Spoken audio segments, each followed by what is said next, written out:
Kecuali Nan Yuhua, siapa yang tahu ketakutan yang kuat dalam kelompok ini? Meskipun mereka menggunakan makna sebenarnya dari Tao untuk menciptakan avatar yang kuat, avatar ini tidak bisa memberi mereka perasaan terlalu aman. Pedang, apakah kita masih bisa berhenti? Seorang anak kaya bertanya, banyak dewa sejati telah melahirkan retret. Bukannya para dewa sejati ini berani, bahkan karena mereka berpartisipasi dalam perselisihan, mereka tidak pernah mundur. Bagaimanapun, Tuhan sejati yang memenuhi syarat untuk berpartisipasi dalam perjuangan Tao, bakat juga merupakan kehadiran teratas di ranah Tuhan. Kualifikasi ini tidak mudah didapat. Siapa yang mau menyerah dengan mudah? Setelah Anda mewarisi warisan terangka, tidak hanya diri Anda sendiri, tetapi bahkan keluarga di belakang Anda pun akan mendapat manfaat darinya. Mereka semua berharap di keluarga masing-masing. Tapi sekarang mereka menghadapi yang putus asa.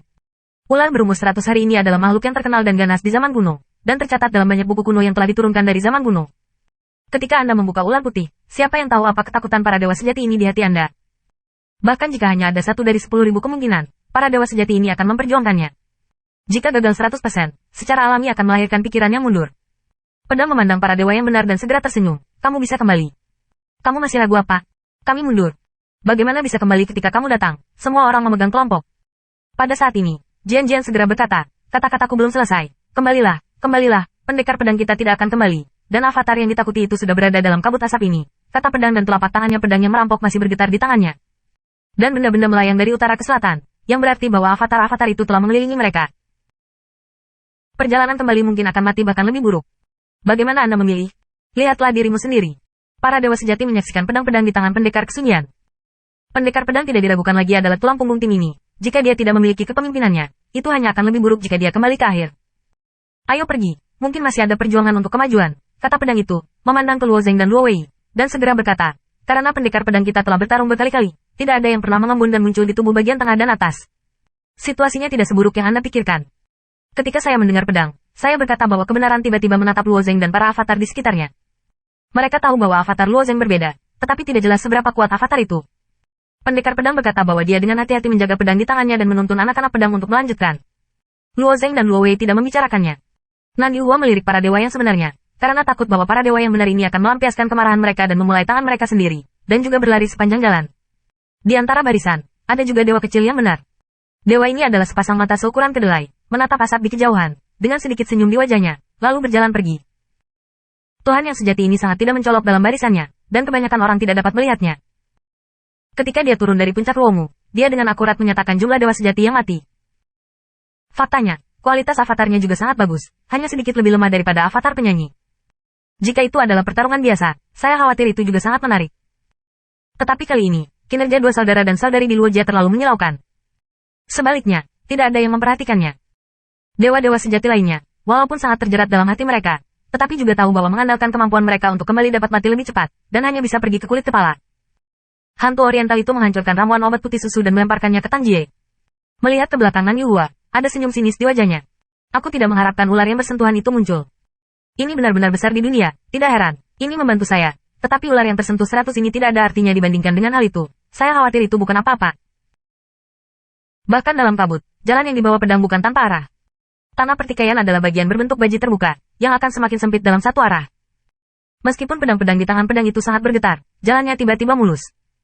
Namun, para dewa sejati dalam tim semuanya berpengalaman, jelas bahwa ketenangan ini tidak normal. Setelah jalan pergi 100 mil jauhnya, pedang-pedang di tangan pendekar pedang itu tiba-tiba menunjuk lurus ke depan.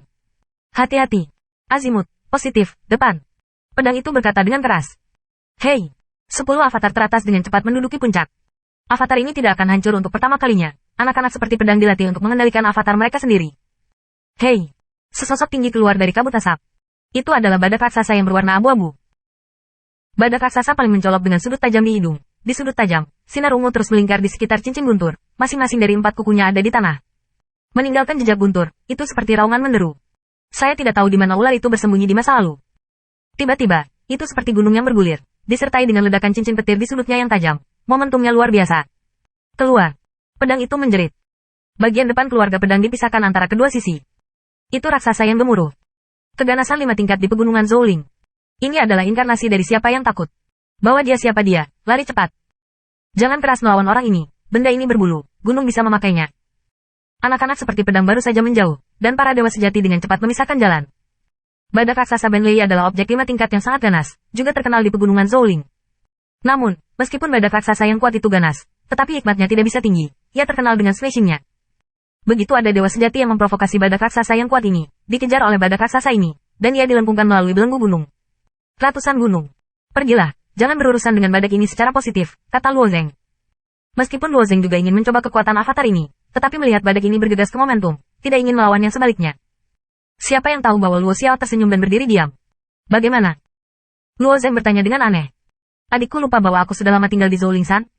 Aku punya cara untuk menghadapinya, kata Luo dengan tenang. Meskipun Luo Xiao jarang memiliki kesempatan untuk belajar dari para dewa sejati, dan bahkan untuk mengasah nyawa dan kematiannya, dia tidak melatih dirinya sendiri di Zoulingsan. Setelah Yu Taibai mengambil kendali atas Zoulingsan, dia bebas bergerak di tempat terlarang. Dia akrab dengan kelemahan mereka, apakah itu Montenegro atau ulas suci. Guntur raksasa di depan Anda tidak terkecuali.